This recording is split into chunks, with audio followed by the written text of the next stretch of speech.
Deus. Cumprimento os irmãos com a paz do Senhor. Cumprimento os irmãos com a paz do Senhor. Quem está feliz essa noite? Encontre uma pessoa bonita do seu lado e dê um sorriso para ela. Ficou difícil? Se não tiver ninguém bonito aí, pode olhar para mim aqui, ok? É uma alegria eu poder estar aqui nos 30 anos da festa mais pentecostal do mundo, que é o Congresso dos Gideões Missionários da Última Hora. Com muita alegria saber que Deus tem conservado em vida ainda o seu servo, o pastor Cisino, que é para todos nós uma referência, que é para todos nós um pai, que é para todos nós alvo de nossas orações. Feliz também em saber que Deus tem falado nesse púlpito e usado tantos pregadores e os cantores que têm trazido a chuva sobre o nosso coração. E eu acredito que essa noite Deus tem algo muito importante para falar conosco aqui. Quem está na expectativa de um milagre nessa noite? Deixa eu ver. De verdade, já cansou ou não? Porque geralmente quando eu faço isso eu vou até às 3 da manhã hoje. Quem fica comigo até às 3 da manhã aqui? Então não dá um grito, não dá um berro de glória a Deus nesse lugar aqui. Glória a Deus. Se o pastor Cisino me permitir, eu quero mandar aqui um abraço para a igreja que eu sou presidente, que nesse momento estão todos assistindo, esparramados pelas cidades do interior de São Paulo. É a Igreja Evangélica Assembleia de Deus, Ministério Catedral do Avivamento, porque agora, além de pregador, também sou pastor de igreja, e as minhas ovelhas estão assistindo. A igreja está feliz com eles? Então diga assim: Deus abençoe vocês. Os que estão assentados, vamos ficar em pé, por favor, tome-se sobre os seus pés, e abram a Bíblia comigo, na carta aos Hebreus, no capítulo de número 9, carta aos Hebreus, no capítulo de número 9,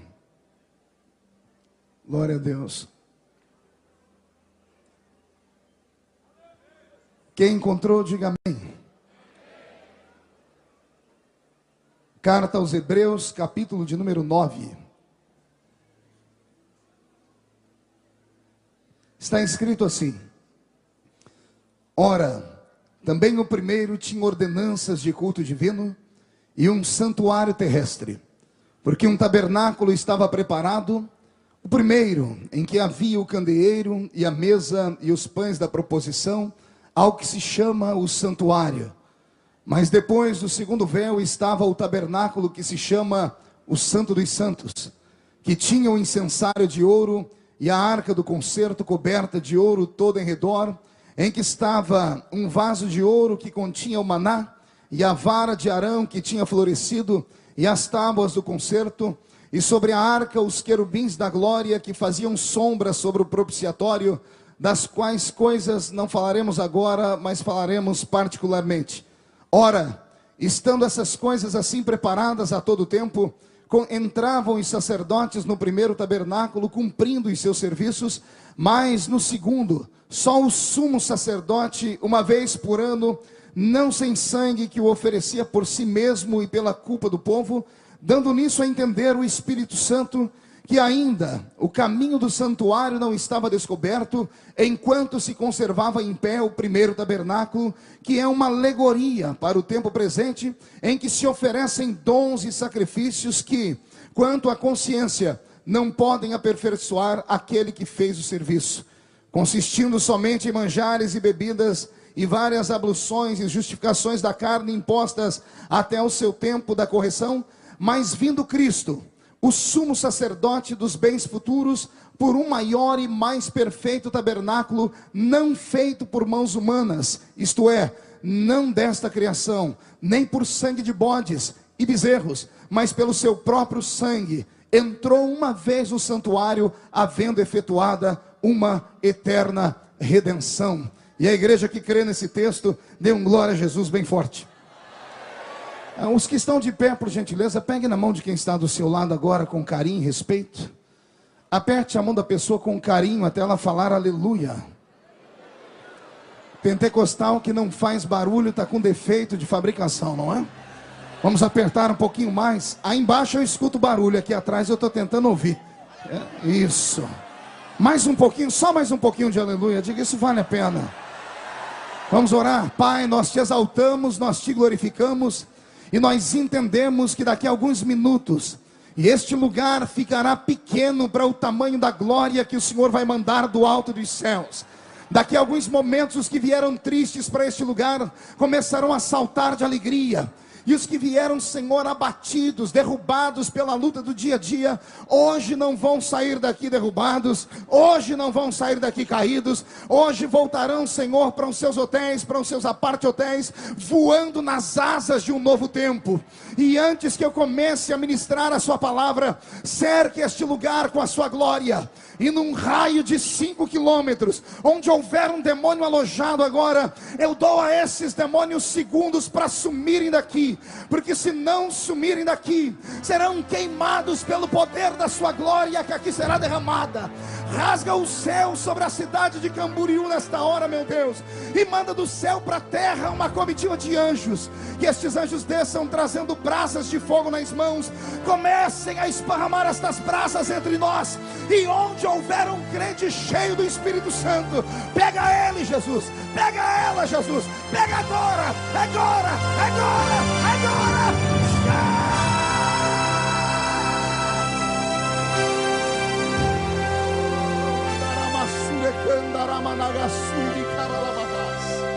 Fala conosco, fala profundamente ao nosso coração, Pai. É o que eu te peço em nome de Jesus. E a igreja que é soberana diz amém.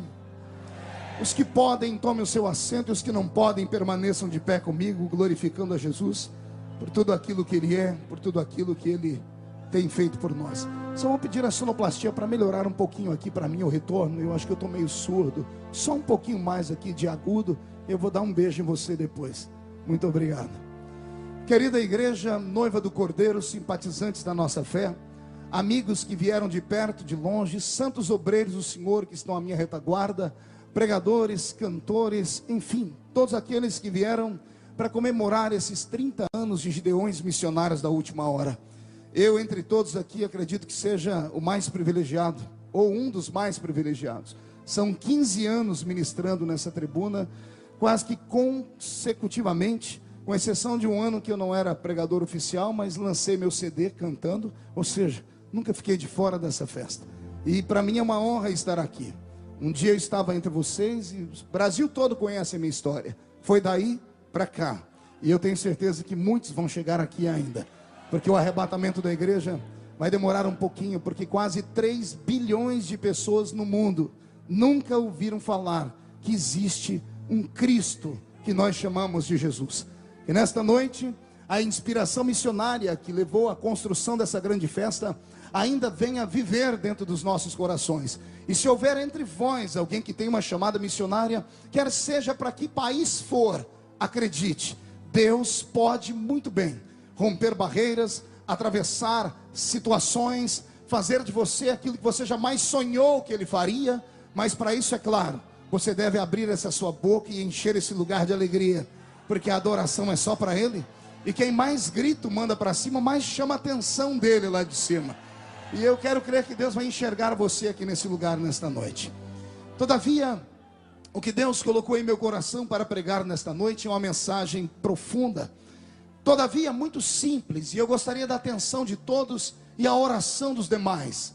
Ao abrir a minha Bíblia na carta aos Hebreus, eu encontro aqui o escritor desta carta, inspirado e preocupado em falar à nação hebraica acerca das coisas espirituais, que precisavam de um discernimento, que precisavam de uma aplicação um pouco mais profunda.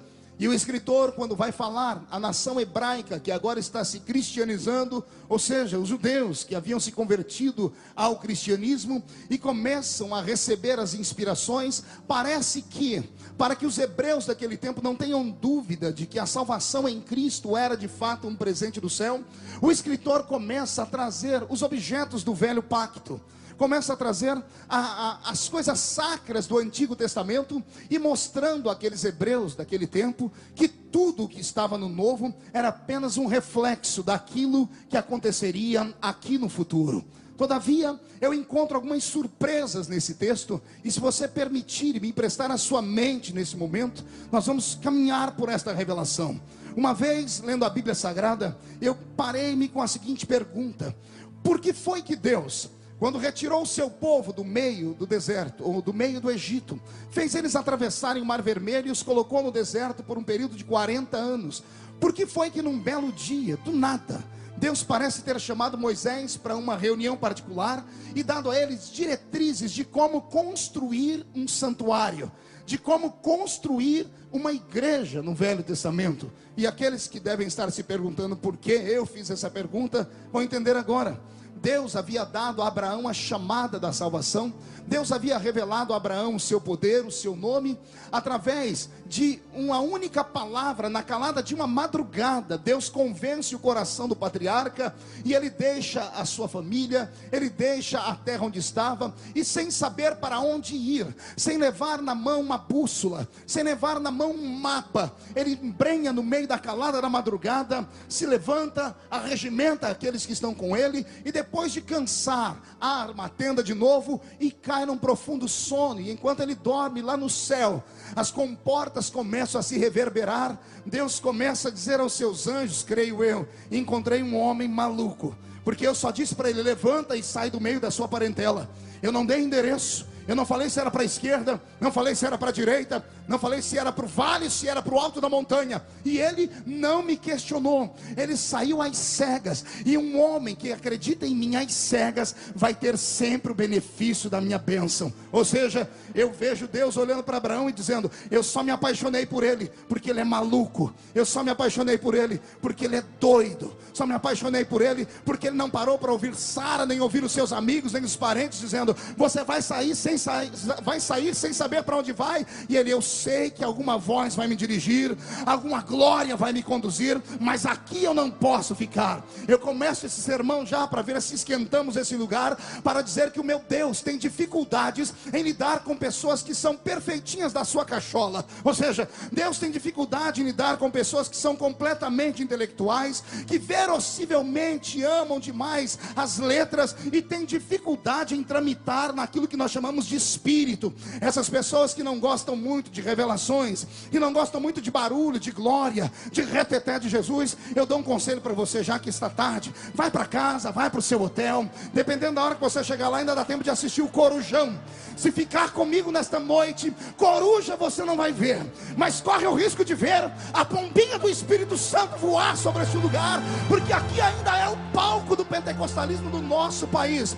E antes que eu continue a pregar, eu quero que você levante a mão direita para o céu comigo, com carinho e respeito. É nessa hora que eu começo a filtrar aqueles que vieram para ouvir, aqueles que vieram para sondar, aqueles que vieram só para murmurar. Ainda bem que a maioria veio para ouvir. Chacoalhe a mão, coloque no ombro de quem está do seu lado com carinho e respeito agora. Se a pessoa fez careta para você, eu te dou um conselho: tenta sair de perto dela, porque ela vai atrapalhar o seu culto. Mas se a pessoa já começou a ter uns streamlink, se já começou a tremer por inteiro, agarra ela de verdade, chacoalha ela até ela ficar irritada. Irrita ela, irrita.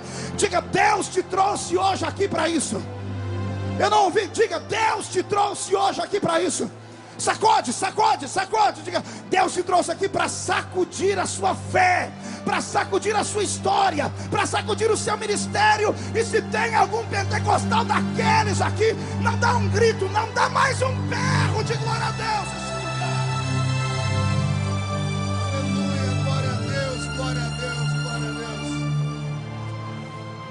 Quando Deus encontra Abraão, Deus faz com ele um pacto, e nós sabemos que de Abraão vem Isaac, de Isaac vem Jacó, de Jacó vem os seus 12 filhos, e um dos seus filhos acaba sendo vendido. A velha história de José que todos conhecem de cor e salteado. Depois de José temos um novo tempo na fase de Israel. José é levado ao Egito, e quando chega ao Egito é ovacionado por Faraó, depois de dar a ele a revelação dos seus sonhos. E depois da revelação dos seus sonhos, o menino que um dia foi jogado dentro de uma cisterna acaba se assentando ao lado do trono do maior homem do seu tempo, de um grande faraó. E ele continua ao lado da dinastia desses faraós que vem. Lembrando sempre que Israel, quando entrou no Egito, não entrou pela janela, não pularam a muralha, não entraram às escondidas na calada da noite. Israel entrou no Egito a convite. e quem convida dá banquete. Quando Israel entra dentro do Egito, eles entram a convite de comer do melhor que a terra tem para produzir, passam a beber daquilo que há do melhor naquela terra, ou seja, eles entram como abençoados pela mão de Faraó. O problema é que nem todo ser humano consegue sustentar a sua palavra. Tem alguns que falam de pé, mas sentados não dão conta. E os faraós que vieram depois desse não conseguiram sustentar a promessa que o primeiro faraó fez a José, de salvaguardar a sua família, de abençoar a sua família. Pelo contrário, depois que Israel começa a crescer na terra do Egito, o último faraó, pelo que a Bíblia nos conta, ele olha para Israel e sente ciúmes do crescimento desse povo. Eram quase 3 milhões de almas. Lembrando que anos atrás entrou dentro do Egito uma pequena trupe de pouco mais de dezenas de pessoas, e depois de anos eles são quase 3 milhões de pessoas. Quando Deus envia o seu povo ao Egito, ele envia o seu povo ao Egito para dar a eles uma lição de que sem ele eles não são nada, de que sem ele eles não podem fazer nada, de que a maior riqueza deles era o seu próprio Deus. E Deus então aprisiona o seu povo no Egito, e o povo que entra pela porta acaba sendo subjugado agora, e deixam de ser amigos de Faraó para serem oprimidos pelo Faraó. Essa história de opressão, ela dura muito tempo. São quase 5 séculos, são quase 500 anos, são 430 anos de opressão, 430 anos sendo chamados ali por todos os egípcios de escravos, 430 anos sentindo o peso do chicote de Faraó nos lombos, 430 anos comendo da pior comida que o Egito podia dar, traduzindo-se em cebola, pepino, alho bravo, 430 anos bebendo água barrenta do rio Nilo e dormindo em tendas fétidas feitas por couro de animal que haviam acabado de ser imolados. Durante quase 5 séculos, a nação de Israel foi subjugada, a nação de Israel foi aprisionada, e é nesse inteirinho que de repente o céu se abre. E quando o céu se abre, Deus não apenas olha, ele interfere e muda a história. Nesse inteirinho, quando Deus percebe que o povo está ali vivendo uma opressão maligna, ele levanta um homem. Nós conhecemos esse homem pelo nome de Moisés. Qual é o nome dele? Não ouvi, queria ouvir de toda a igreja. E é Moisés que se levanta como um grande legislador. Ele peita Faraó, ele mostra os sinais de Deus, e é ele quem arrebata o povo do Egito em rumo a Canaã. E todos nós conhecemos a história, que quando atravessam o Mar Vermelho, do outro lado do mar, quase 3 milhões de pessoas, 600 mil homens de guerra, fora crianças, fora mulheres, fora pessoas da melhor idade, um contingente gigantesco de quase 3 milhões de pessoas que estão do outro lado da margem, olhando para trás, vendo o Mar Vermelho se fechar, e pela primeira vez o mar sendo tingido de vermelho de fato, porque o sangue dos cavalos e dos cavaleiros de Faraó ficaram no fundo. E quando as águas fecharam, a opressão das águas, ou a pressão das águas estourou o seu corpo, ou os seus corpos, e as vísceras boiaram por sobre as águas. Quando Israel assiste este milagre desta façanha tão grande, ao invés de adorarem, ao invés de gritarem, ao invés de darem glórias a Deus, eles ficam estupefatos,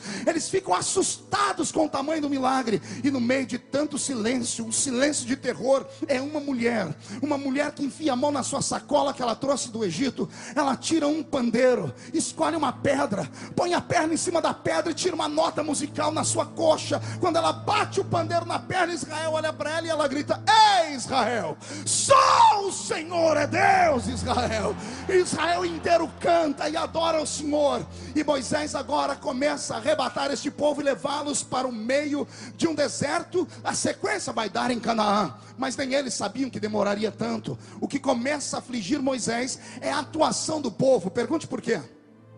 Só falo se todo mundo perguntar. O povo começa a oprimir Moisés. Eu faço uma pergunta leve e uma pergunta inteligente. Quanto tempo, se você estivesse no meio daquele povo naquela época, se você visse o Mar Vermelho se abrir, os seus inimigos morrerem, se você visse os sinais e os prodígios, se você olhasse para o céu durante o dia e visse uma nuvem que fazia sombra, e durante a noite ela acendia numa clareira de fogo, por quanto tempo a alegria e a gratidão deste milagre ficariam no seu peito? Por quanto tempo repousaria sobre a sua memória a lembrança de tal milagre? Eu sei que alguns vão dizer assim: pastor Cicino, milhares e milhares de anos. Eu sei que alguns aqui podem dizer, pastor Júnior Bola, companheiro e amigo, que agora está na televisão e vai roubar toda a minha audiência. Pois bem, eu fico imaginando agora as pessoas olhando para Moisés, dizendo assim: olha, nós nunca vamos esquecer isso. E alguns aqui dentro até dizendo assim: pastor, não dá para esquecer um sinal desse, pastor Tenório. O problema é que 3 dias depois, eu não disse 30 dias, eu não disse 3 meses, eu não disse 3 anos, eu disse 3 dias depois. Quantos dias eu disse? Olha para o seu irmão e diga para ele entender, desenha para ele, diga 3 dias. Não, dá um berro, diga 3 dias. 3 dias depois, esse povo oprime Moisés numa pedra e dizem para ele: você tirou a gente do Egito para morrer de fome aqui? Tirou a gente do Egito para morrer aqui? Lá no Egito pelo menos tinha cova para sepultar a gente. Reginaldo Almeida, o povo tinha saudade, era das covas. Não tinham saudade, ou não estavam lutando pela liberdade. O povo tinha saudade da opressão que eles sofreram. E Moisés começou a perceber que ele vai ter um problema na terra. Todos os dias eram dias de murmuração. Todas as semanas esse povo murmurava. Mas teve um dia que Moisés colocou o povo no meio do deserto e começou a pregar para eles, a falar: lembrai-vos do vosso Deus e do grande livramento que ele vos deu. Contem essas histórias para os filhos, e os filhos contem para os seus filhos, e assim nós nunca vamos nos afastar dele. Parece que a pregação surtiu efeito. E quando Moisés percebe que o coração do povo está brando, está tranquilo, ele manda o povo orar, manda o povo adorar. E quando o povo começa a adorar, a adoração não dura mais do que alguns minutos, Henrique, mais do que alguns minutos, porque parece que o povo olha para cima, olha para a esquerda, olha para a direita, perde a empolgação e começam a se acotovelar, dizendo: gente, nós vamos adorar Jeová de que jeito? A gente não conhece ele, a gente não sabe onde ele mora. Nós passamos 430 anos, pastor Gesiel Gomes, quase 5 séculos na terra do Egito como escravos. Israel passou como escravos servindo aos egípcios, e os egípcios eram idólatras por demais. Aliás, a idolatria nasceu na Mesopotâmia antiga. E agora que eles estão no Egito, os senhores dos hebreus que são escravizados, quando vão no dia da adoração dos seus pseudos deuses, eles arrastam os escravos para a frente do templo. E lá tem o templo de Ísis, lá tem o templo de Anubis, lá tem o templo de Baal, Astarote, Azera, Marduk, os deuses da Mesopotâmia antiga. Todos os deuses tinham casa, todos os deuses do Egito tinham cara, todos os deuses do Egito tinham aparência, mas o Deus dos hebreus era invisível. O Deus dos hebreus, ninguém sabia onde ele morava. Quando foram perguntar a Moisés onde é que Deus mora, Moisés tentou explicar dizendo assim: ele habita os céus e habita a terra, ele habita as profundezas do mar, ele habita todos os lugares. Mas a concepção da mente humana não dá a eles o direito de crerem. Então Israel tem dificuldade. Todas as vezes que Moisés manda o povo adorar, uns viram para a esquerda, outros viram para a direita, outros olham para cima, alguns olham para baixo. Eles não conseguem adorar, porque o Deus deles não tem cara e não tem casa. Moisés marca uma audiência no céu, sobe o alto da montanha para falar com Deus.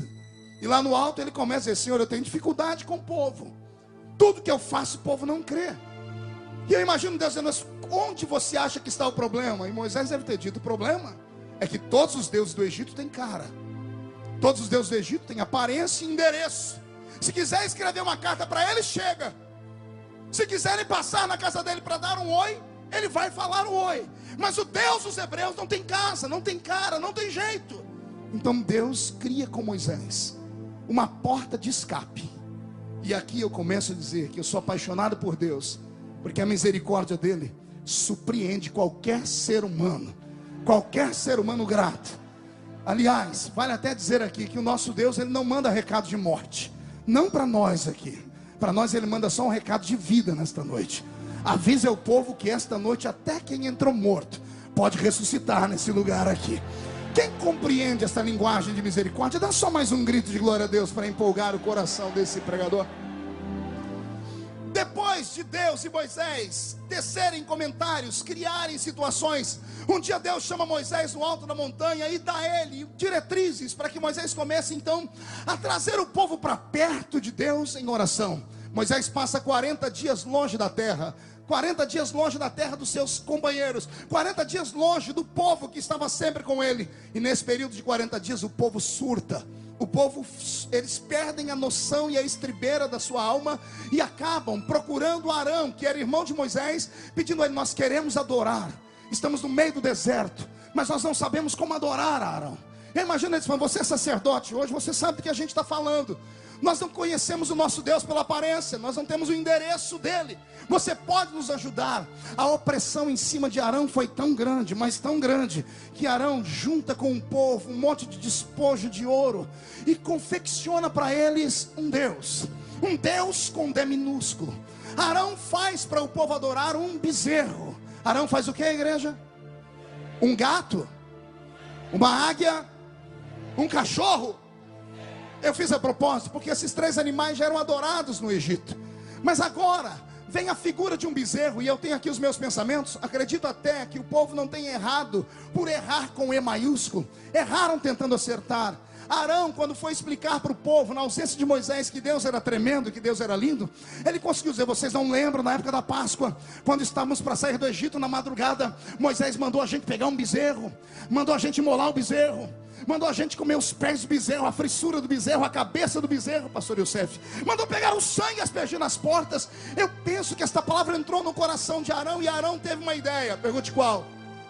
Já sei como é o nosso Deus.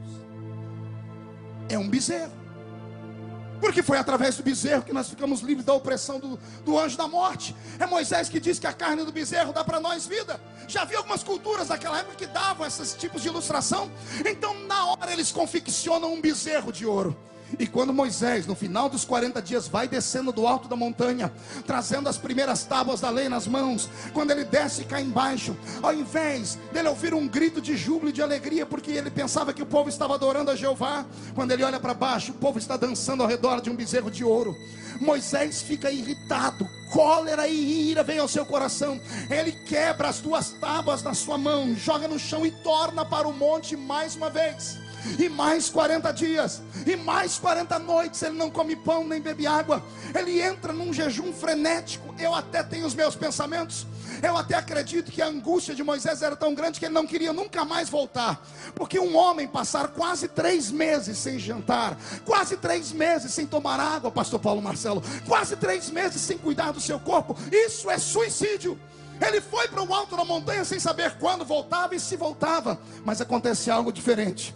Quando ele chega lá em cima, a nuvem da glória de Deus, que estava na tenda que havia lá perto, envolve Moisés. E Moisés começa a falar: Senhor, não dá para voltar, o povo está adorando um bezerro. Eu imagino Moisés e Deus conversando: o que é que você, onde foi que eu errei, Moisés? E Moisés dizendo: Senhor, o povo que eu trouxe, passaram 5 séculos vendo deuses com cara, vendo deuses com casa. Senhor, já que não dá para mostrar a sua cara, já que não dá para mostrar a sua aparência, mostra pelo menos a sua casa, mostra pelo menos o lugar de adoração. Deixa-me mostrar para o povo que o Senhor é um Deus ordeiro. A palavra entrou no coração de Deus, e Deus faz uma coisa fantástica. O meu sonho era que Ele fizesse hoje à noite a mesma coisa aqui. Pergunte o quê? Eu só pergunto para quem tem curiosidade de verdade. Deus olha para Moisés e disse: então, se é um lugar para adorar que você quer, eu darei esse lugar. Mas não existe nada na terra comparado ao que eu quero. Então, Moisés, eu vou te mostrar o céu.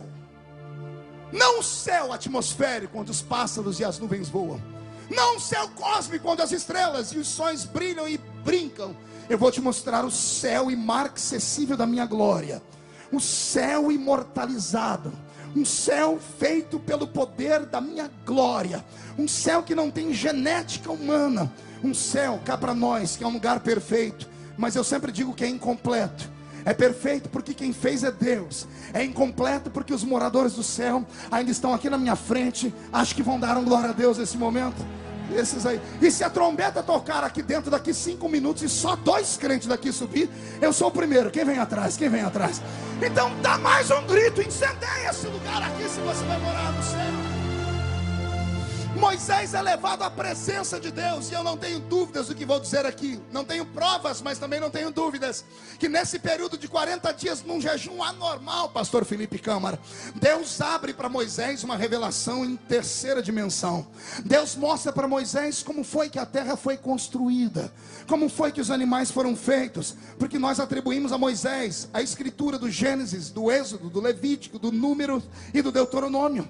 E onde foi que ele recebeu essa revelação? coração. Quando foi que ele recebeu a inspiração para falar sobre os princípios e os começos, se ele não existia naquele tempo? Foi nesse jejum anormal de 80 dias. Como ele fez algo anormal, Deus fez algo anormal por ele também. Pega uma carona nessa palavra e usa sobre você hoje. Quer que Deus faça algo anormal na sua vida aqui nesse lugar? Faça algo anormal também nesta hora. Que tipo, pastor? Do tipo de você agora encarnar um profeta e olhar para essa moça que está do seu lado. Eu já vi umas 8 aqui dentro, lixando a unha sem parar. Encarna um profeta e diga para ela: querida, aqui não é um lugar de salão de beleza, aqui ainda é o congresso dos gideões missionários da última hora. Faz algo anormal. De repente pisa no dedão do pé do seu irmão que está dormindo, não abre a boca nem para respirar, e para ajudar fica me olhando com essa cara feia, parecendo que foi batizado num pote de vinagre. Eu quero saber se ainda tem alguém aqui que crê nas coisas que eu estou falando, porque agora entraremos dentro do céu com Moisés. Deus leva Moisés no céu, e quando Deus leva Moisés no céu, Deus vai dizendo: é um centro de adoração que eles querem na terra. Eu vou te mostrar o único e verdadeiro centro de adoração do universo. Você não entendeu, eu vou repetir. Deus disse: eu vou te mostrar o que é um verdadeiro centro de adoração, Moisés. Em espírito, Deus arrebata Moisés e leva ele até o céu. E lá no céu, Deus faz um passeio com ele, dizendo: vai olhando e tudo que você vê, memoriza. E Moisés contempla o céu. E ele enxerga um pedaço do céu especial, pastor Cizino. Diferente de João, que viu a casa que eu vou morar, a casa que o senhor vai morar, o rio. Deus levou Moisés no seu palácio. E lá no seu palácio, Deus mostrou para Moisés o alpendre da entrada, pastor de Monsi. Deus mostrou para Moisés o átrio sagrado do céu. Deus mostrou para Moisés o lugar santo. E Deus mostrou para Moisés o santo dos santos. E se você acha que é mentira ou invenção minha, é só ler Hebreus capítulo 9. E você vai entender que o escritor está dizendo: aquele tabernáculo que Moisés construiu é só um modelo daquilo que ele viu lá em cima, atrás das nuvens, no lugar mais santo do mundo. É por isso que a Bíblia Sagrada diz: quando entrar dentro de uma igreja, guarda os seus pés. É por isso que nós pregadores de vez em quando nos desequilibramos, quando percebemos que tem pessoas que não param de mascar essa desgraça desse chiclete, e não param de mandar mensagens pelo telefone, que não param de brincar numa multidão como essa. Pasme, tem meninas e meninos juntos, e tem garotos passando a unha nas costas da garota, dizendo para ela: daqui a pouco acaba a festa e nós vamos hoje à beira da praia falarmos ali de amor. Ah, senhoras e senhores, é por isso que às vezes encarna no profeta um João Batista, porque pelo menos nós sabemos que esse lugar não é comum. O lugar onde você está não é comum. Esse lugar aqui é menos comum ainda, pastor Júnior. Esse lugar aqui dá arrepios, faz a gente tremer, pastor Reuel Bernardino. Ah, se os crentes entendessem onde é que eles estão nesse momento. Deixa eu só te dar uma palhinha. A Bíblia Sagrada diz que aquele que teme ao Senhor tem como proteção um anjo da guarda. O anjo do Senhor acampa ao redor daquele que o teme e o livra do mal. Quem crê nessa máxima da Bíblia? Então, se você crê nessa máxima bíblica, imagine que para esta multidão de homens e mulheres que temos aqui, temos uma outra multidão de anjos que vieram para Camboriú também. É por isso que o diabo foi tirar umas férias lá dos quintos dos infernos. É por isso que milagres acontecem nesse lugar. É por isso, porque o céu e a terra estão misturados nesse lugar.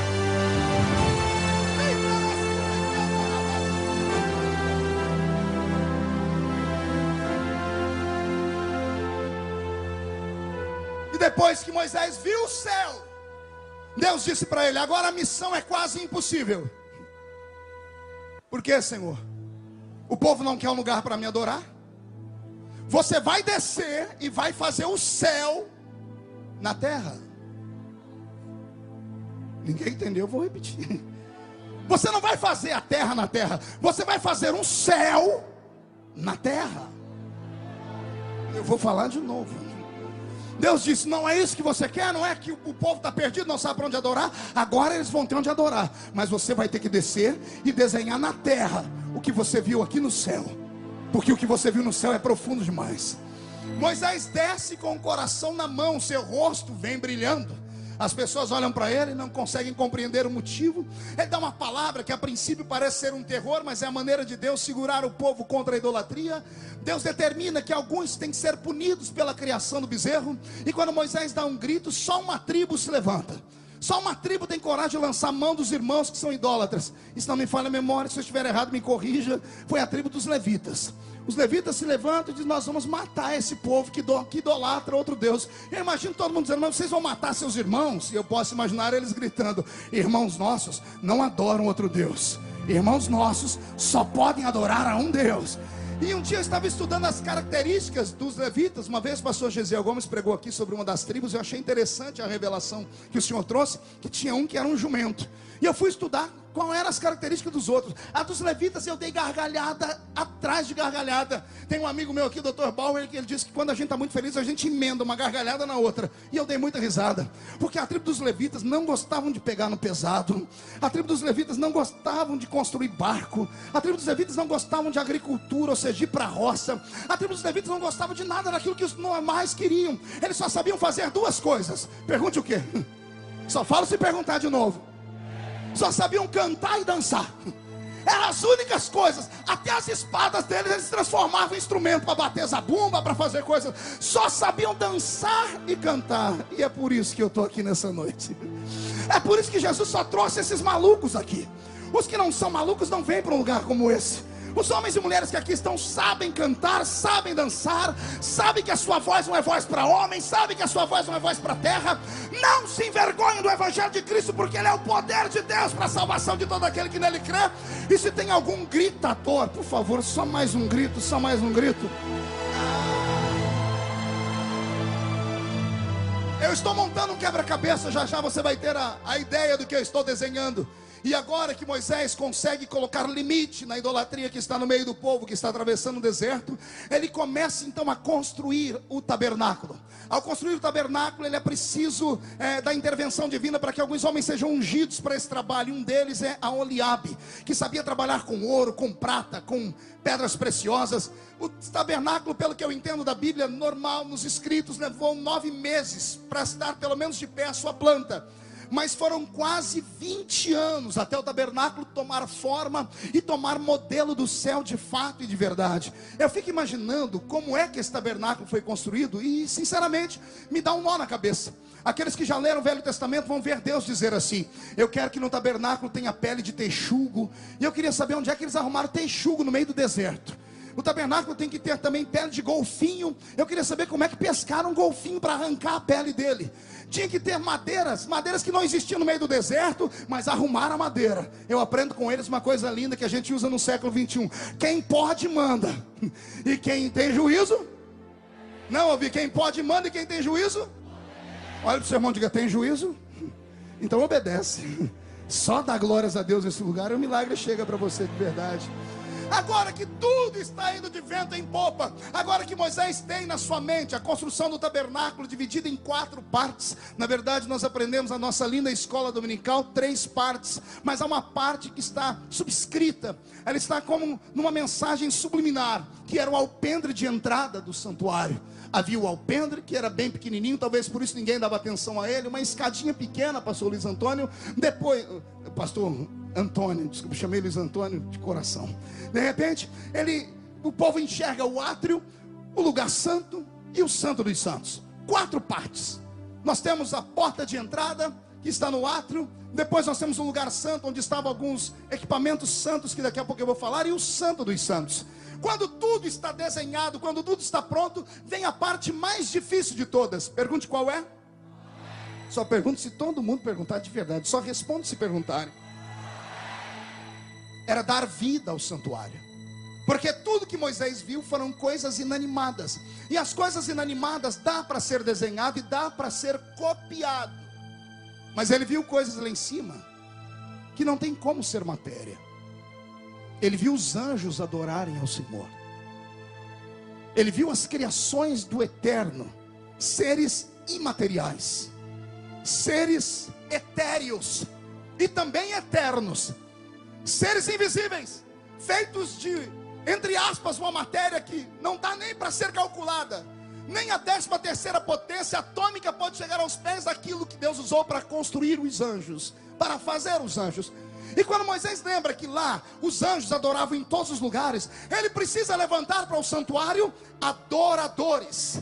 Ele precisa construir dentro dos homens o sentimento perfeito do que é a adoração.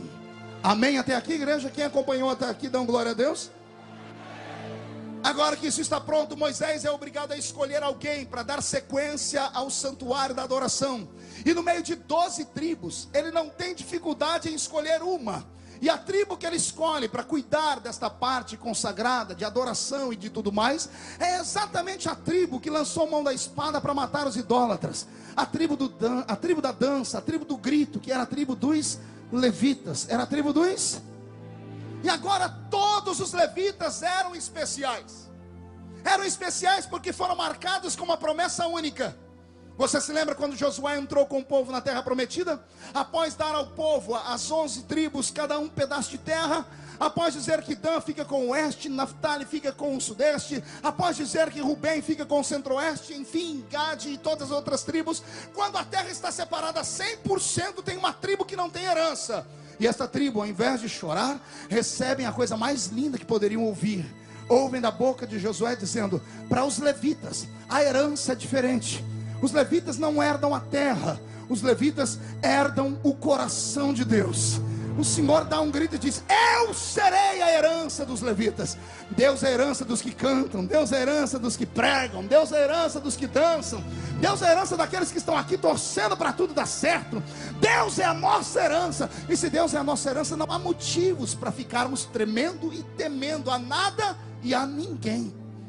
Nesse quesito, o povo começa a ser preparado. Moisés transforma um pedaço do deserto numa escola e começa agora a testar os levitas, porque não bastava ser levita para estar dentro do átrio, no lugar mais sagrado de todos. Todos os levitas tornaram-se especiais porque o Senhor era a herança deles. Qualquer levita, dos milhares que tinham, podiam caminhar pelas pairagens do santuário, podiam subir até mesmo no alpendre que estava na entrada. Aliás, somente levitas podiam fazer isso. Qualquer outro povo, qualquer outra tribo do meio daquele povo que se aproximasse do santuário, não podiam chegar de mãos vazias. Tinham que chegar trazendo um sacrifício, tinham que chegar trazendo um presente. Mas bastava ser levita para poder chegar ali no alpendre, passear, olhar para os outros, fazer tchauzinho. E alguém diz: você não precisa levar nada aí? E o levita gritava: não. Por que não? Porque o Senhor é a minha herança. Foi o Senhor que me deu isso aqui. Isso é privilégio de poucos. Não é homem que quer, é o Senhor quem escolhe. Eu acho que dá até para pegar um gancho nessa palavra, né? Não basta querer, tem que ser escolhido para tal coisa. Não basta desejar, tem que ser escolhido a dedo pelo próprio Deus. E todos os levitas, nascidos levitas, de sangue levita, podiam passear pelo alpendre. Todavia, quando esses que caminhavam pelo alpendre desejavam entrar num lugar que é chamado por nós de átrio, não podiam ser comuns mais. Para entrar no átrio era preciso uma dedicação. E aí que eu digo desses 20 anos de estudo. O menino era pego com 5 anos de idade.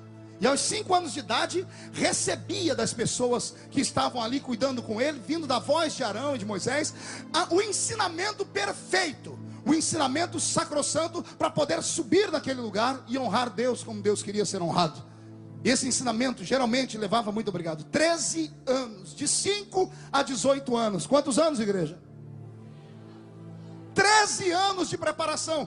Enquanto alguns pais olhavam para os seus levitinhos e diziam: não, meus filhos podem ser qualquer coisa, mas não preciso se dedicar a isso.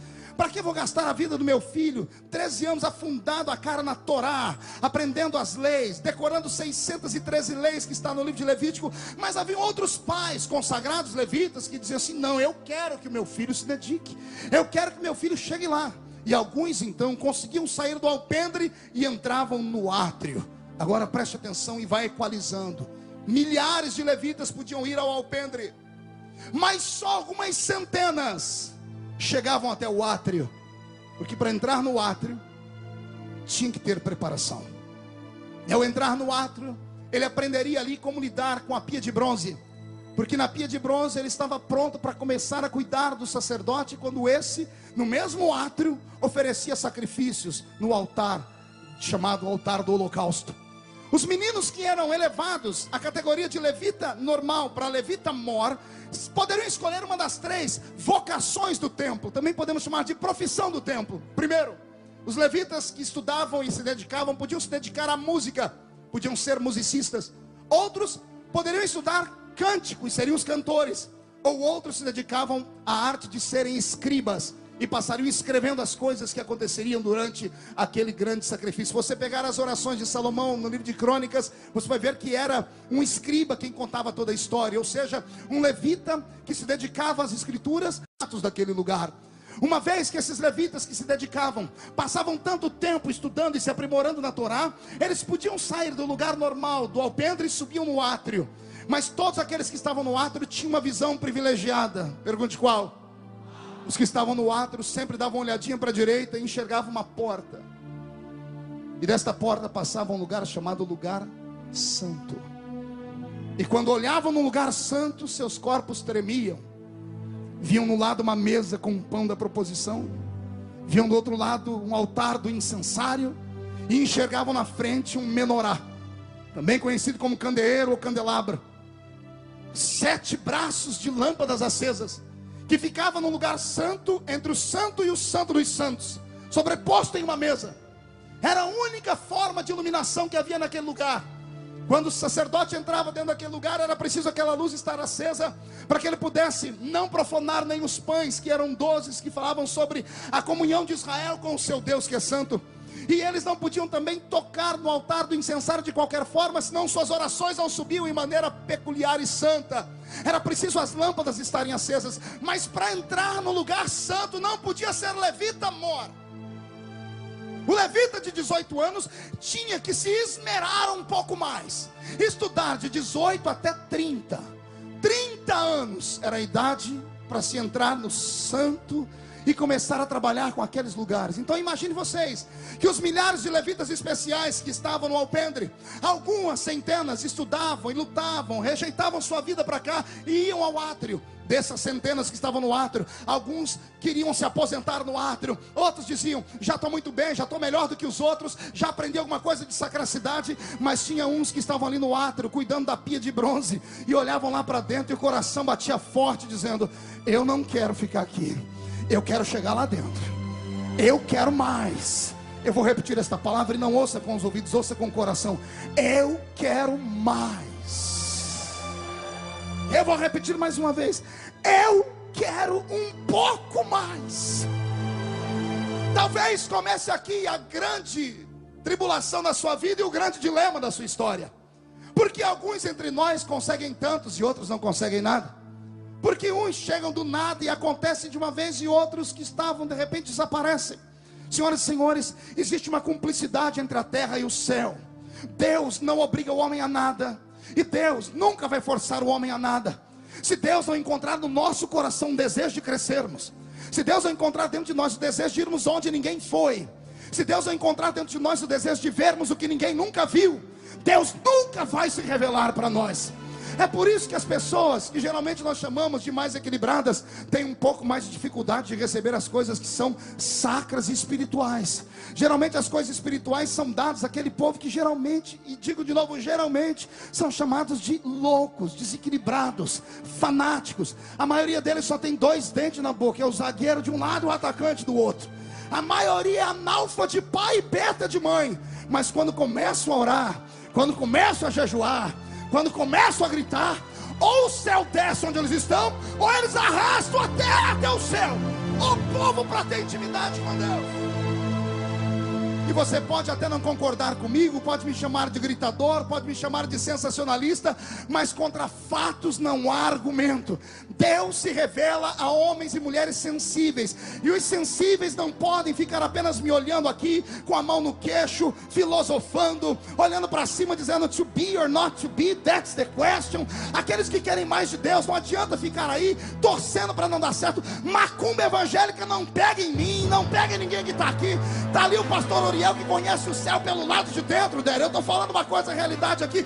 Se você não acredita nessas coisas, querido, você está perdendo tempo aqui conosco. Aqui não é lugar para gente normal. Os normais têm que ficar em casa assistindo algumas coisinhas, comprando revista. Ah, pastor, a sua mensagem é pesada demais. Sabe por que eu não gosto de igreja pentecostal? Os pregadores gritam, o povo planta bananeira, o povo agarra o diabo pelo chifre, chuta a cara dele para o inferno. Eu quero, pastor, uma mensagem de autoajuda. Eu quero algo que me faça chorar. Eu quero algo que me faça balançar como uma palmeira ao vento, querido. Se você quer uma mensagem de autoajuda, não venha nesse congresso. Não vá nas igrejas dos companheiros que estão aqui. Se você quer uma mensagem que só massageie o seu coração para você chorar, não vá a igreja nenhuma. Fique em casa, pega a fita do Titanic e vai assistir. Aí quando Leonardo DiCaprio estiver morrendo com aquela boquinha azul, você tem um infarto e começa a chorar. Ai, que é uma emoção barata. Coloque no carro o CD do Zezé de Camargo e Luciano. Aqui não é lugar de emoção barata. Aqui é construído pela graça. Pela graça.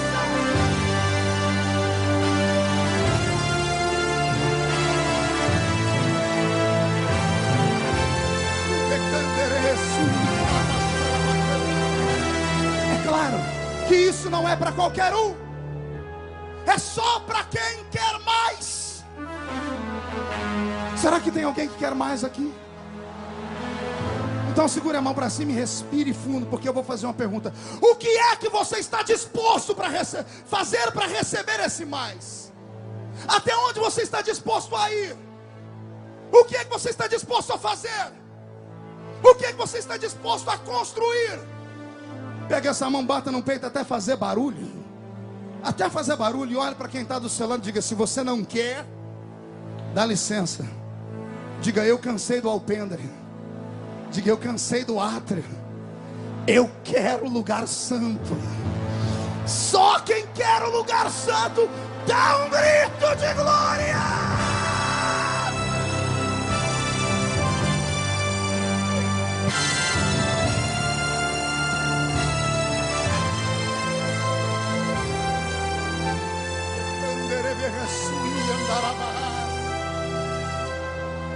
O cidadão que estudava até 30, pastor Cizinho, no dia da formatura dele, pelo que eu entendi, pastor Gesiel e pastor Yosef, que são mestres aí da história dos hebreus, se eu falar alguma besteira, me corrija.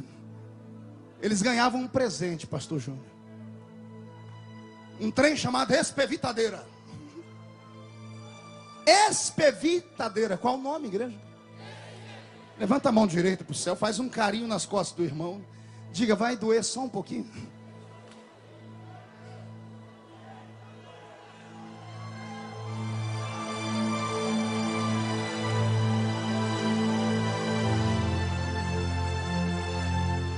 A espevitadeira era parecido com aquelas agulhas da roça. Quando a gente morava no meio do mato, lá na Vila Tatu, passavam uns homens no meio da rua gritando: gente, quem está com fogão entupido? Agulha para desentupir fogão. E minha mãe ia correndo, porque lá em casa, pastor Joel Roder, caía óleo para tudo quanto é lado, entupia o fogareiro.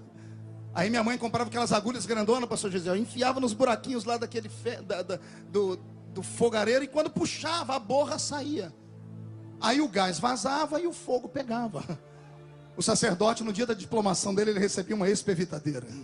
Oh glória, estou todo arrepiado. Parece que eu vou voltar ao menino da Vila Tatu de novo, quer ver? Ele arrumava uma espevitadeira e botava na cintura, nas costas. Todos os dias, de manhãzinha, quando ele ia para o santuário, depois de passar óleo na barba, depois de oferecer sacrifício por ele, depois de tomar um banho aqui na pia de bronze, ele entrava no santuário, ele não olhava à esquerda o altar do incensário, ele deixava de lado.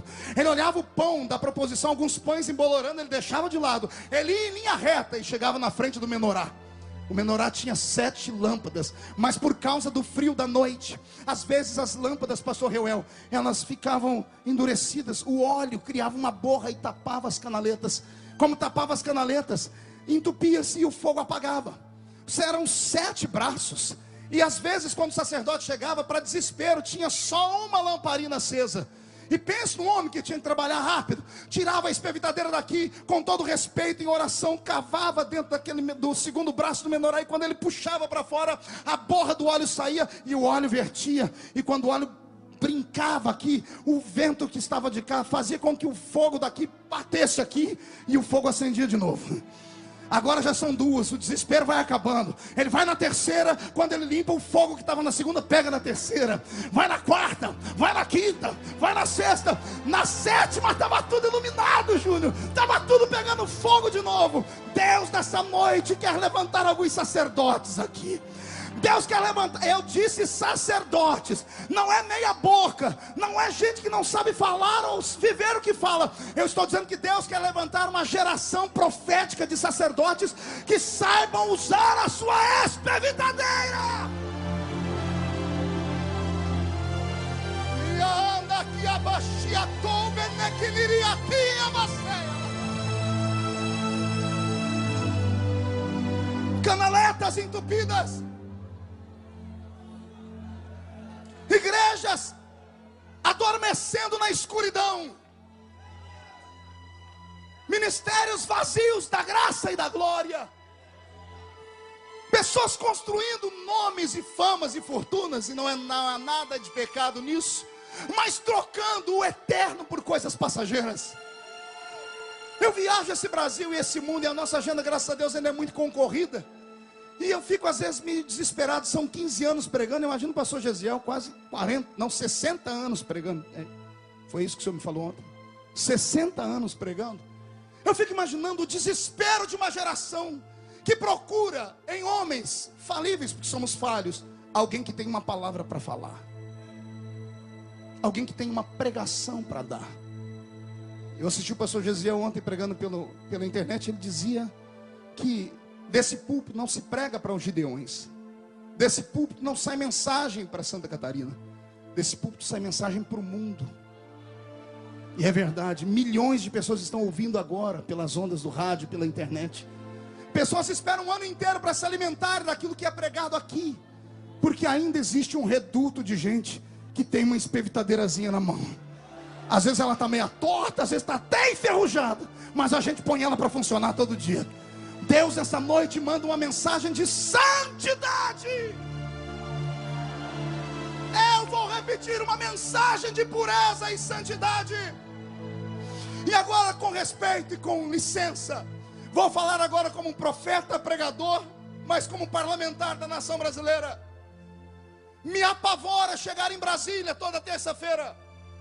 Me apavora entrar dentro da Câmara dos Deputados desse país e saber como o diabo, como Satanás está infiltrado no governo brasileiro. E não é só no governo brasileiro, é no governo do mundo. Satanás tem levantado homens e mulheres, e a igreja não tem se atinado a isso.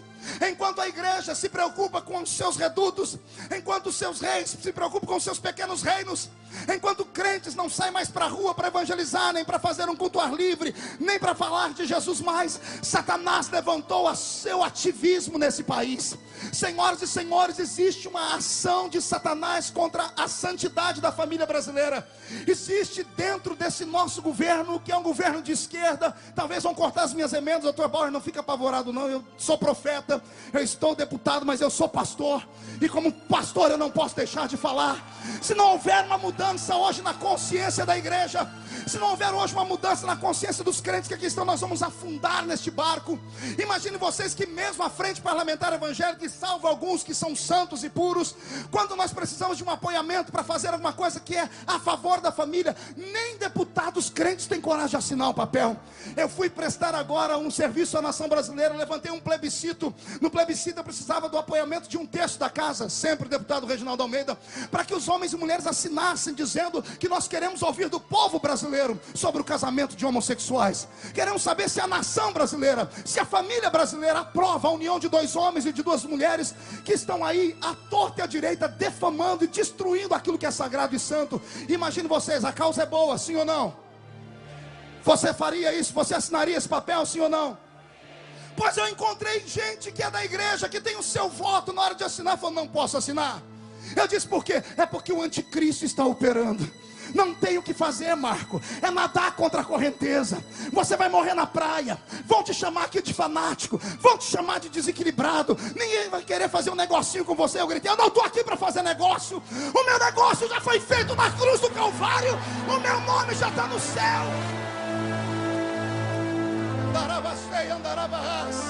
Eu vou denunciar aqui agora.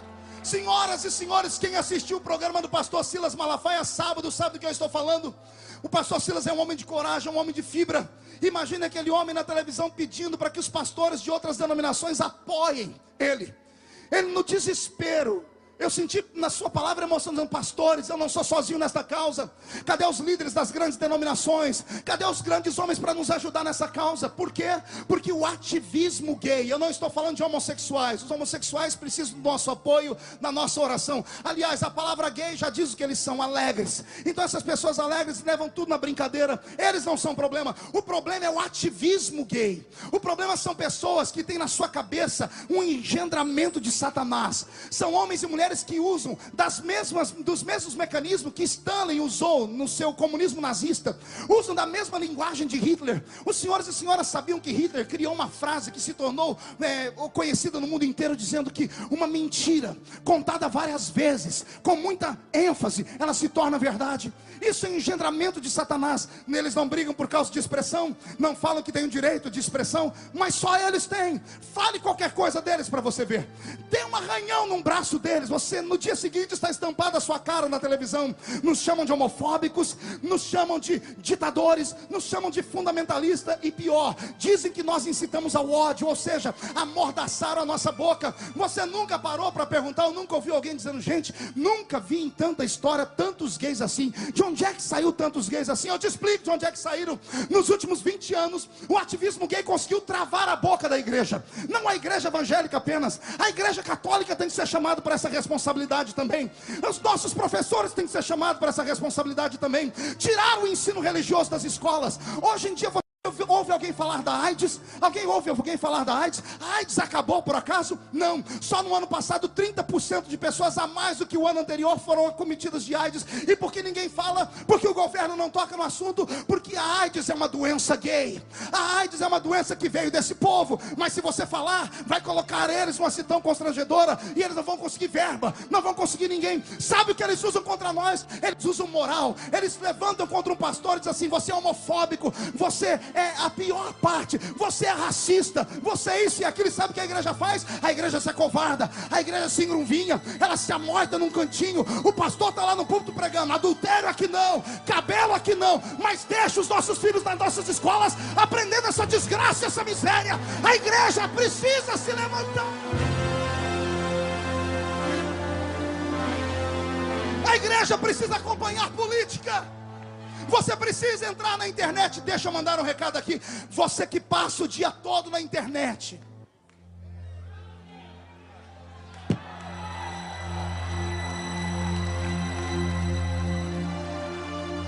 você que passa o dia todo desgraçando os seus irmãos na internet, faça algo pelo reino, infeliz.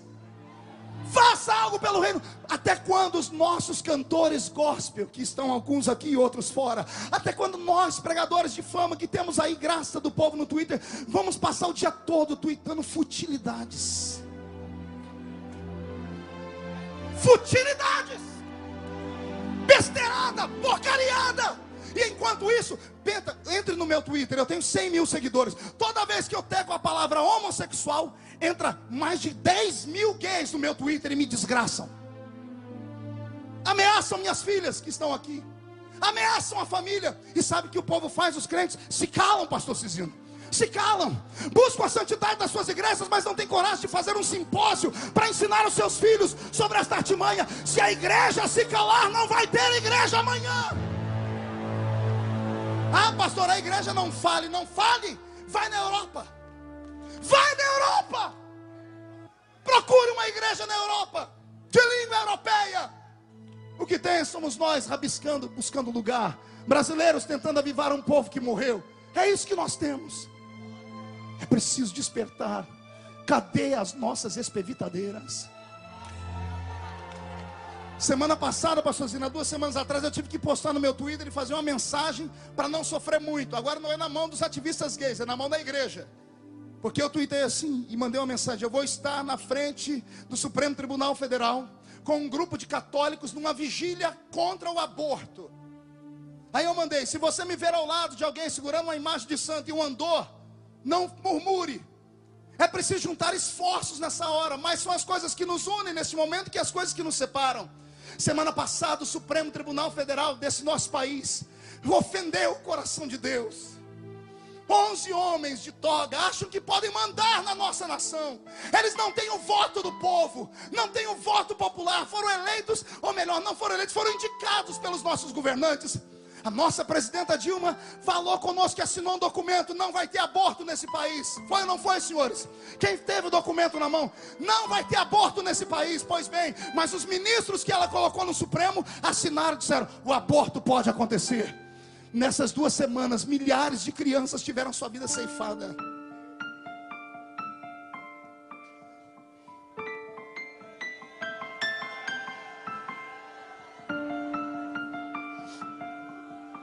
Crianças que não têm como se defender, porque os médicos olham naqueles equipamentos, a maioria dos equipamentos do SUS estão tudo quebrado, e eles olham e dizem assim: não tem cérebro, então vamos matar. Semana passada o ministro da Saúde do Brasil equipou 65 hospitais, preparando eles para o aborto, e decretou que até o fim do ano mais 30 hospitais serão construídos para abortar crianças. Por que tanta celeridade no assunto? Por que tanta pressa no assunto? Para impressionar a ONU? Para impressionar um grupo que quer limitar o número de pessoas que vão nascer? Eles peitam o cristianismo, eles debocham na nossa cara e vomitam em cima de nós, e a igreja pouco faz ou nada faz. Pastor, mas o senhor sozinho não vai dar conta. Eu termino esse momento da palavra só contando uma história. Mandaram para mim, eu chorei quando vi essa história. Uma floresta era incendiada, e o fogo expulsava todos os grandes animais da floresta. E de repente, no sentido contrário, vem um beija-flor, pastor Cisino, com uma gotinha de água no bico. E quando ele passa por um elefante, o elefante para e grita: onde você vai? Ele diz: eu vou apagar o fogo. E o elefante diz: você é louco, você vai morrer.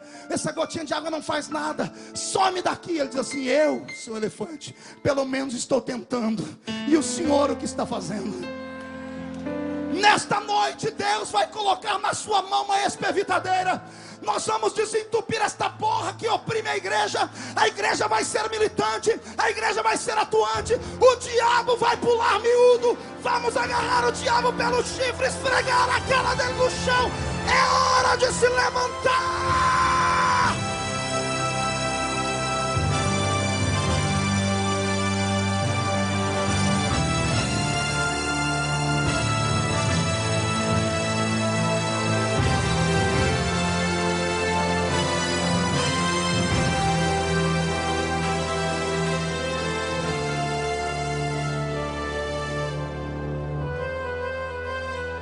Eu sobrevivi.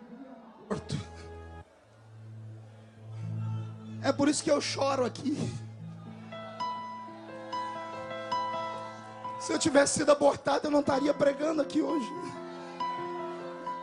O fruto do ventre pode ser para os outros uma desgraça e uma miséria, mas temos um Deus lá em cima que é capaz de fazer o que o pastor Júnior falou ontem. Pega o que não é e transforma no que é. A pedrinha lapidada, Júnior, está voando. Vai voar, vai voar, vai voar. Eu desafio esses pregadores que estão nessa tribuna, desafio os senhores nos seus púlpitos a começarem a colocar na sua agenda essas pregações, a começar a denunciar: pastor, mas aí eu vou ficar de mal com a sociedade, os prefeitos não vão querer pagar para mim meu cachê. Que isso? Você é profeta ou é o quê? Vai acontecer um reboliço nessa nação brasileira. Vai acontecer um reboliço nessa terra. Vamos viver para ver o dia em que os crentes vão vir para o culto. E quem sabe nos Gideões de alguns anos, os crentes com radinho de pilha ligado, só para ouvir a voz do Brasil, que hoje ninguém escuta porque tem raiva da política. Mas vai chegar um dia que o povo vai ter orgulho. Vamos ouvir um jornalista falar com a palavra: Sua Excelência, o presidente da República Federativa do Brasil. E o presidente do Brasil vai começar o discurso dele dizendo: eu cumprimento os compatriotas brasileiros com a paz do Senhor. Só quem crê nisso recebe, recebe, recebe, recebe, recebe, recebe.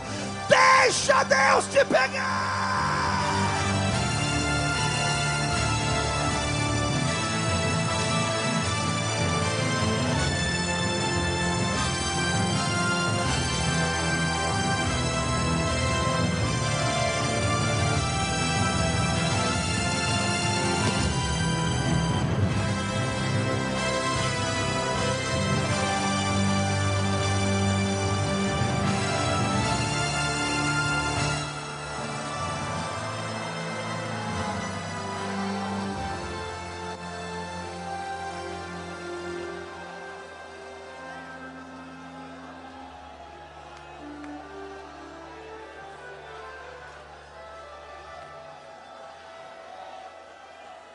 Os que estavam no lugar santo.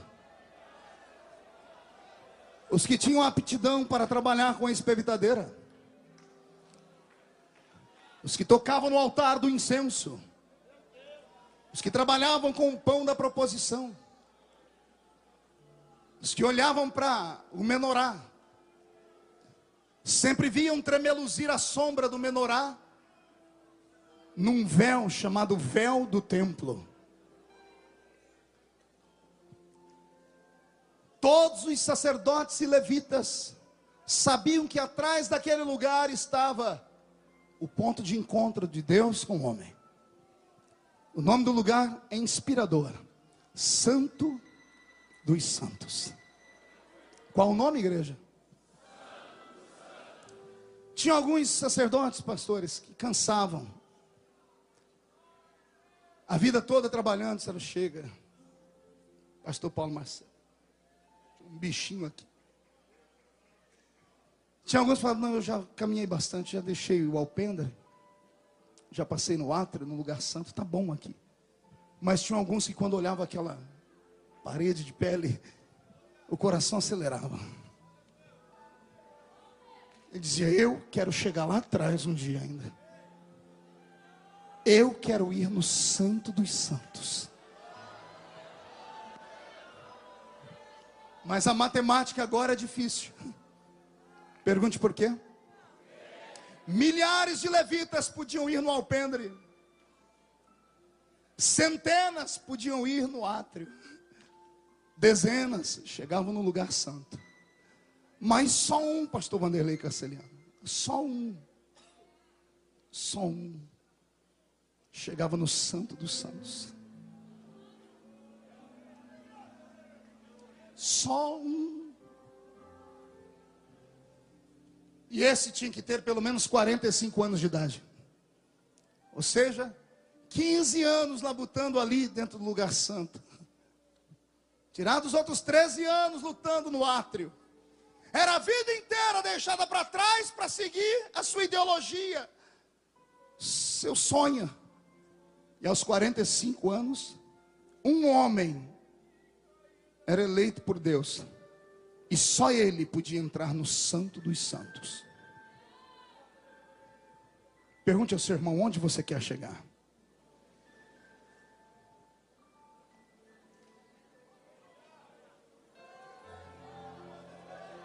Onde os senhores querem chegar? Onde os senhores querem chegar? O Santo dos Santos tem uma porta para se entrar, mas o preço é alto demais. Mas olhe para mim, eu sou filho dessa festa, eu nasci aqui, então eu posso falar. Quem Deus escolhe, ninguém derruba. Quando Deus põe a mão em cima de alguém, pode se levantar todas as mãos do mundo contra a pessoa, não dá conta de ir. Mas Deus não pode colocar a mão dele em cima de alguém que é covarde. Deus não tocará a mão dele em cima de alguém que não tem estrutura para suportar as pedradas que vai levar. O que não custa nada não vale nada. Eu venho gritando isso há anos nessa tribuna. O que não custa nada não vale nada. Não adianta ter só intelecto, não adianta ter só coração. Tem que ter vontade, pastor Anderson. Tem que ter desejo. Charles, tem que ter força. Tem que ter determinação. Deus olha Gunnar Wingre para as pessoas assim: eu vou chegar, eu vou ajudar ele a chegar lá, mas eu quero ver até onde ele tem estrutura para ir. Deus espera que você, mesmo tendo enterrado 10 filhos, mesmo tendo a sua esposa ou seu marido te abandonado, te chamado de louco, Deus espera que você, dormindo ao relento, não tendo mais nada e nem onde se apoiar, tenha coragem de um dia se levantar, olhar para o céu e falar: eu sei que o meu Redentor vive, e em breve vai se levantar. Está acontecendo um reboliço nesse lugar nesta hora. Essas lágrimas estão misturadas a esta perna trêmula. Esta perna trêmula misturada a esse coração desritimado. Tudo isso é uma emoção grande. Pastor, o que está acontecendo comigo? Deus está te marcando. O Espírito Santo está passando uma vistoria neste lugar agora. Hoje ele veio com uma caneta de ouro e um papel na mão. Ele está anotando as suas reações. Está na hora de Deus te levantar. Tu foste forjado no fogo. Teu sofrimento não foi para te destruir. Deus te trouxe até aqui e não vai deixar você ser sepultado aqui. Deus vai colocar asas nas suas costas. Você vai voar. Quem quer voar, então grita, pula, planta a bananeira, agarra o diabo pelo chifre, adora, adora, adora, adora.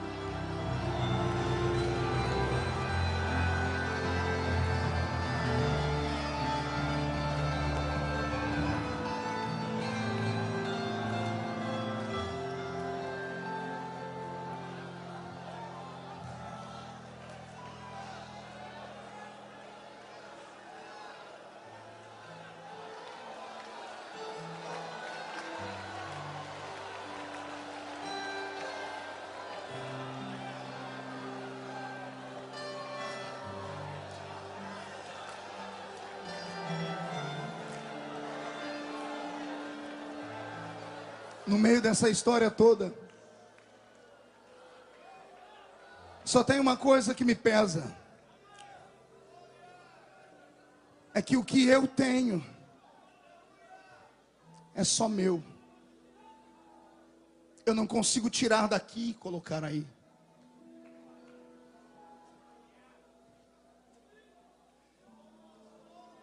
Não tem como repassar, pastor Gesiel. O Senhor nos inspirou. O Senhor não chega aqui, Deus deu só para o Senhor. Eu tenho que buscar a minha parte. Eu quero aqui pedir hoje para as minhas filhas que estão aqui. Está faltando a Camille, que eu não sei cadê ela. Vem cá, Camille, chega aqui perto da mamãe.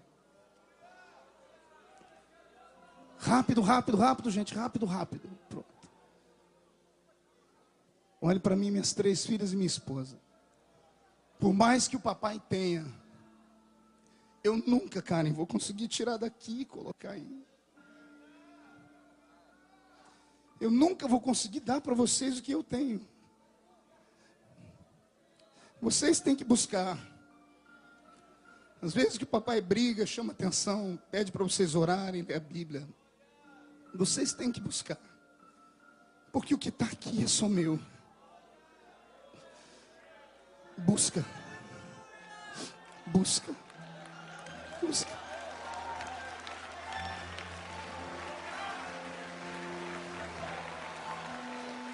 Busca. Busca. Deus pode te dar também. Mas você tem que desejar. Você tem que suportar.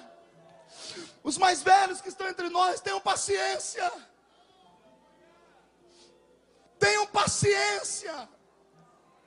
Se tivesse tido paciência comigo no começo, eu teria errado menos.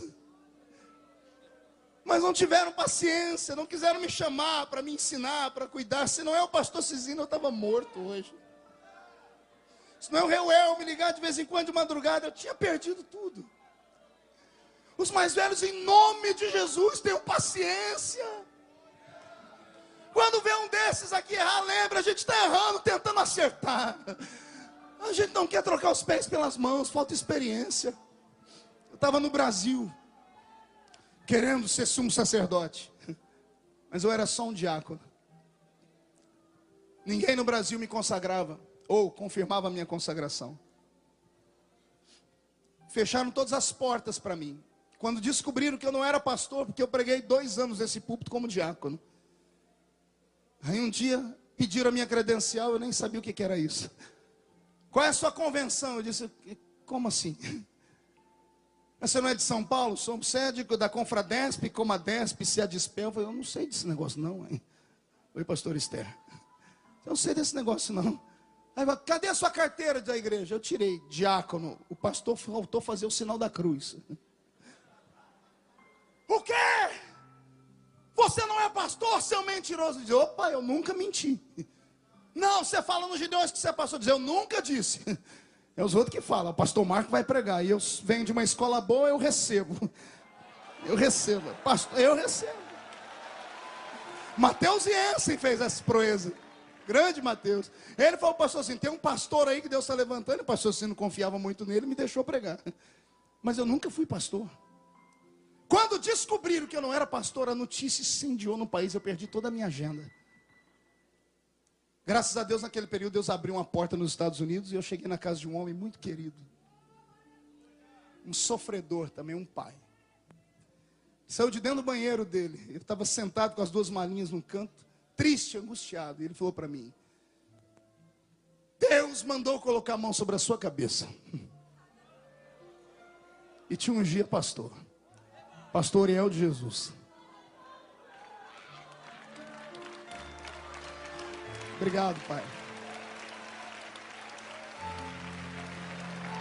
A minha consagração, pastor, foi a consagração mais esquisita do mundo. Pergunta por quê? Eu estava pregando em Boston, já me falaram que eu era pastor. Aí eu contei para o pastor Ariel a minha história, depois que foi que Deus mandou ele me ajudar, e eu contei, eu não sou pastor. Ele falou, agora nós temos um problema. Eu já te anunciei como pastor, mas você não é consagrado. Você voltar para o Brasil assim, vão te matar. Então vamos fazer o seguinte, vai ter um culto de obreiro, eu vou receber uns e consagrar outros.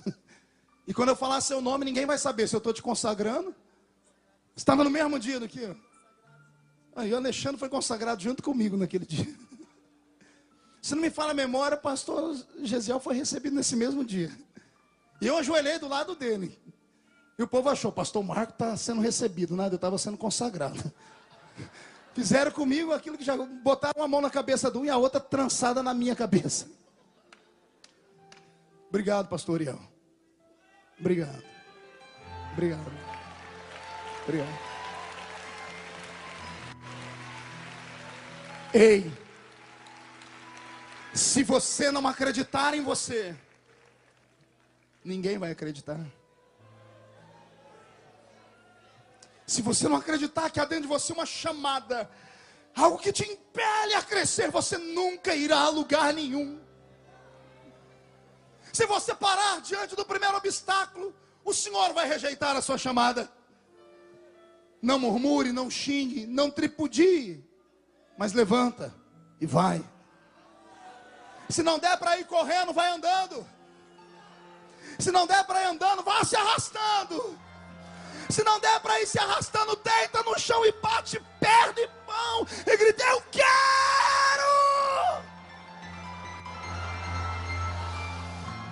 Deus vai vir sobre você, vai fazer uma cirurgia nas suas costas, vai colocar um par de asas. Eu quero ver quem é que vai te prender. Deus está te levantando na unção de um sumo sacerdote. Deus está te levantando para ver coisas inefáveis. Deus está te levantando para você fazer coisas extraordinárias. Quem crê, quem crê. Então pega, põe dentro do coração, extravasa. Faz essa cadeira ficar pequena. Faz esse lugar ficar pequeno. Deixa Deus te pegar.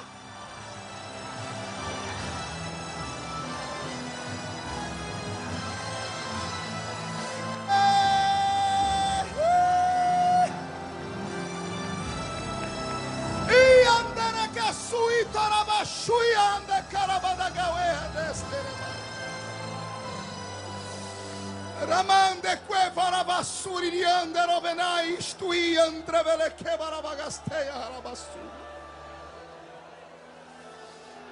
Yamasui ande que varabahaseia tui e que vene redesteradas. Rabacheia que astou terevene que amasuia terevegesteia.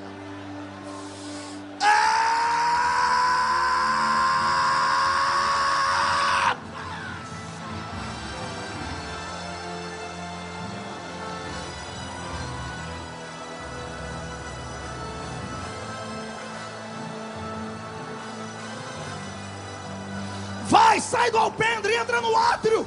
Sai do átrio, entra no lugar santo. Sai do lugar santo, entra no santo dos santos agora. Agora, agora.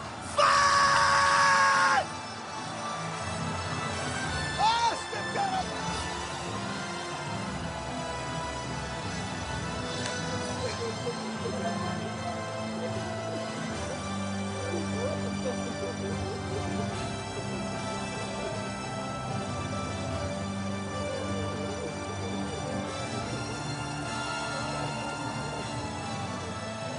nosso tempo.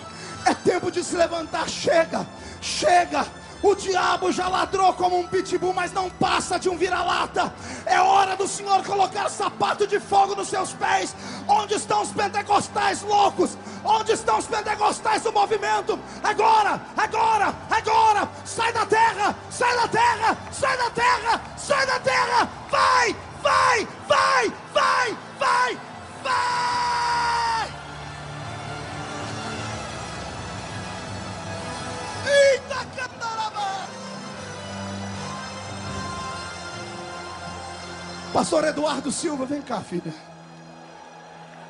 Eduardo Silva, cadê o meu paletó?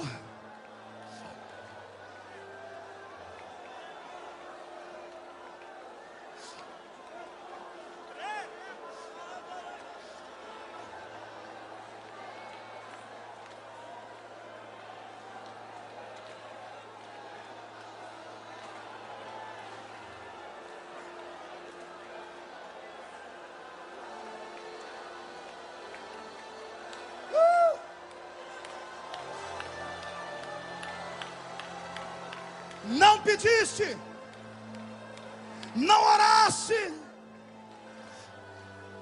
não falaste comigo sobre esta unção, não se colocaste na brecha dizendo eu quero e não vou ter medo.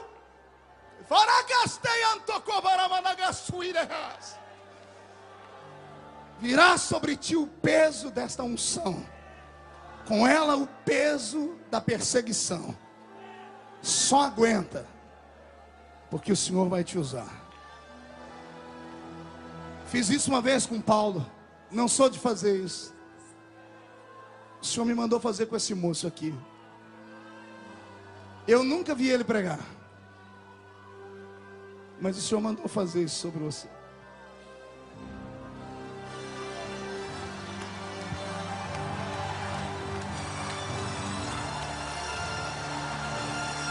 Esse púlpito ainda é um púlpito profético.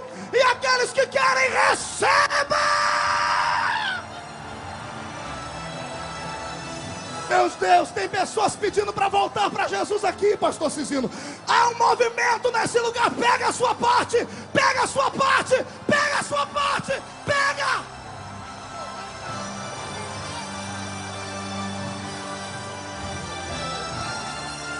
Na rua vendendo água. Estava na rua vendendo água. E Jesus mandou ela voltar. Estenda a mão para cá.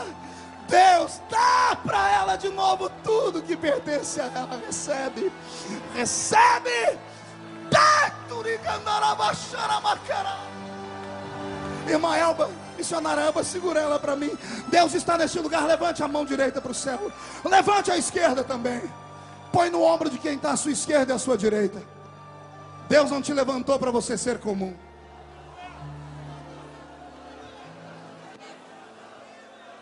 Deus não te levantou para você se curvar diante de outro Deus.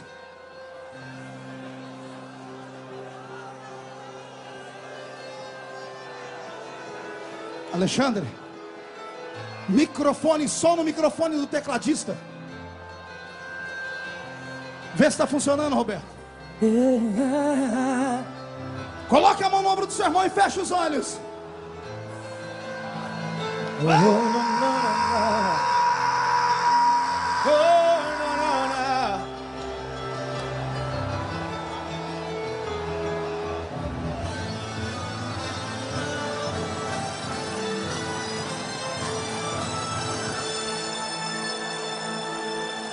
Feche os olhos. Deus de Israel, eu sei. Eu não vim pra esse mundo pra adorar outro rei. Os leões estão rugindo sem parar.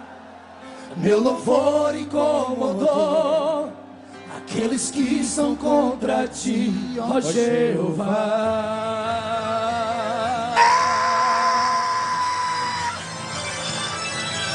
Nada pode me ver calar o louvor do meu coração. Nos manjares eu abro mão dos palácios não quero não. Eis-me aqui como Daniel, com os olhos voltados pro céu, com o risco de morrer, mas o que me importa é te obedecer.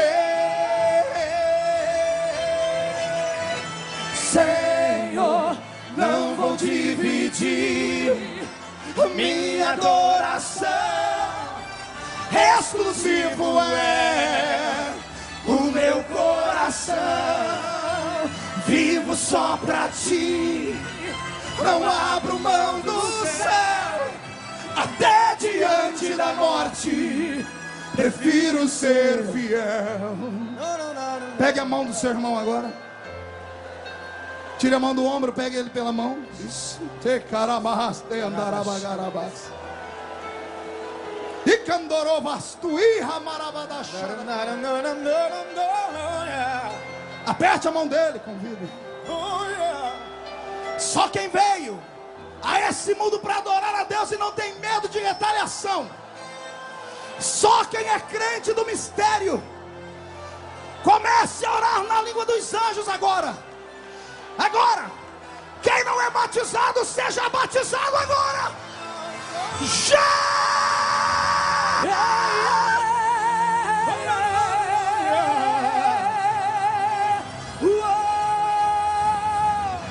Senhor, não vou dividir minha adoração, exclusivo é o meu coração. Vivo só pra ti, não abro mão do céu, mesmo diante da morte, prefiro ser fiel. Puxa a barriga, estufa o peito, fecha os olhos. Eu vou te contar o meu segredo. Cada ano eu conto um. O meu segredo é que Jesus arrancou de mim todo o medo que eu tinha. Se você não perder o medo, o diabo vai te engolir. Mas nesta noite nós vamos profetizar a derrota do espírito do medo. Nós vamos recitar o Salmo 91. O salmo que faz os diabos e os demônios ficarem no lugar deles. 1000 ao seu lado, 10.000 à sua direita, mas você não pode ser atingido. Nós vamos recitar e eu quero você marchando como um soldado. Será que você consegue? 3, 2, 1, vamos lá, timoneiro. Aquele que habita no esconderijo do Altíssimo, a sombra do Onipotente descansará. Direi do Senhor, Ele é o meu Deus, meu refúgio, minha fortaleza. Ele me livra do laço do passarinheiro e da peste perniciosa. Ele me cobre com suas penas e debaixo de suas asas estarei seguro. Eu não temo espanto noturno, nem inseto que voe de dia. Peste que ande na escuridão, nem mortandade que assole ao meio-dia. Não importa quantos caiam do meu lado, direita, esquerda, eu estou protegido. Se eu for fiel, eu moverei o céu. Ele envia anjos para me guardar. Senhor, não vou dividir minha adoração, exclusivo é o meu coração. Vivo só pra ti, não abro mão do céu, mesmo diante da morte, prefiro ser Senhor. Só a igreja.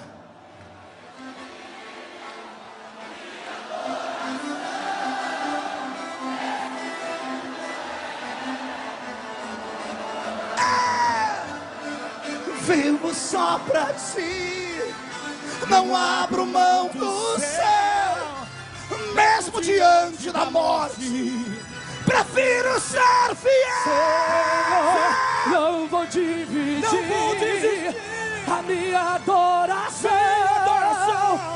exclusivo é o meu coração. Eu vivo só pra ti, não abro mão do céu, mesmo diante da morte, prefiro ser Senhor. As pessoas estão sendo arrebatadas do lado de fora.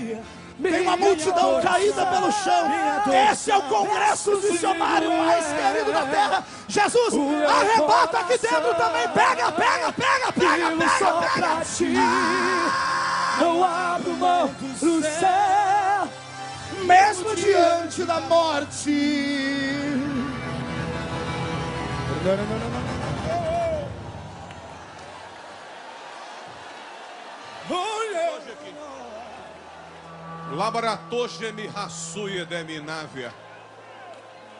Hoje eu escolherei parlamentares nessa casa, diz o Senhor. Lemilidrotunde rasuia devia ladrutevia. Rastreei o Egito e escolhi dentre vós alguns que mudará a minha nação. Ledretunde rasuia delidrete crondojorrosotetá. Deputados federais e estaduais se governarão e prefeitos. Mudarei o governo dessa nação. Ledreton grotogerrassui de retreton de lavojô. Colocarei homens que me temem, homens que oram a minha presença, que invocam a minha face. Ledretor retrechorotrotávia. Mudarei o governo municipal, estadual, e mudarei também a presidência desta república.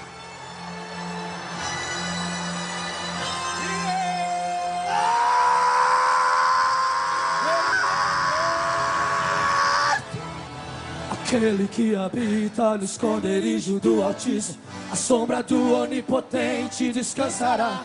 Direi do Senhor, Ele é o meu Deus, Meu refúgio, minha fortaleza. Ele me livra do laço do passarinheiro e da peste perniciosa. Ele me cobre com suas penas e debaixo de suas asas estarei seguro.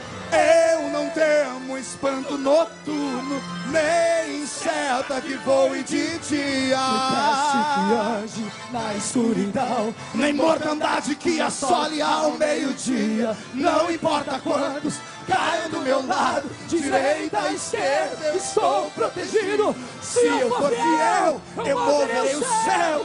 Deus envia anjos para te guardar. Eu vou dividir Minha adoração exclusivo é o meu coração. Flor de Lis, Elaine de Jesus e Amanda Ferrari. Flor de Lis, Elaine de Jesus e Amanda Ferrari. Prepara para cantar. Mesmo diante da morte. Vai, Roberto. Prefiro ser fiel.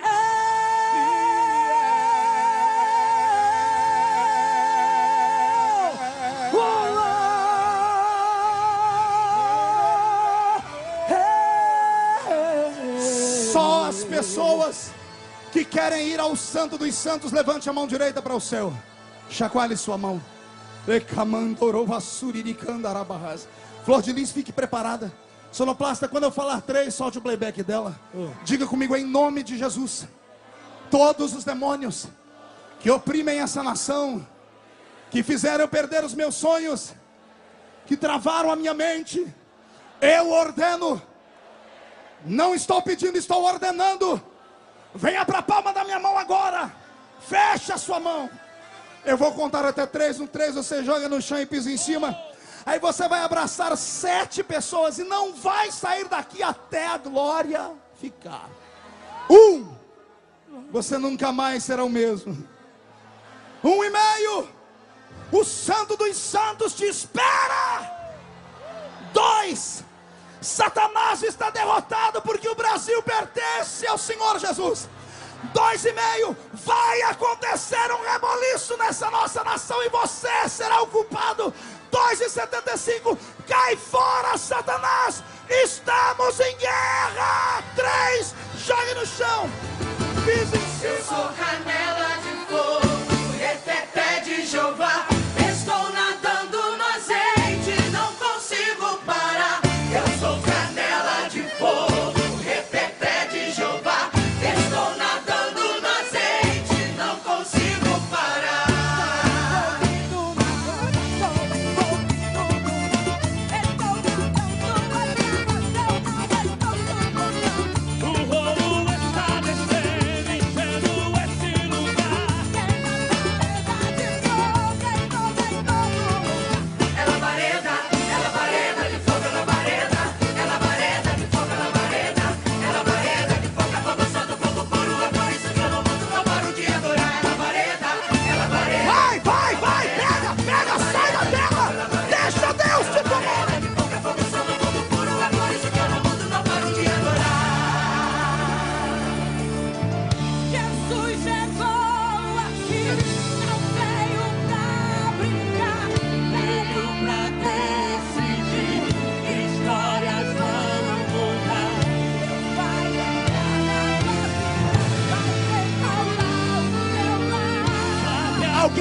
ser arrebatado aqui.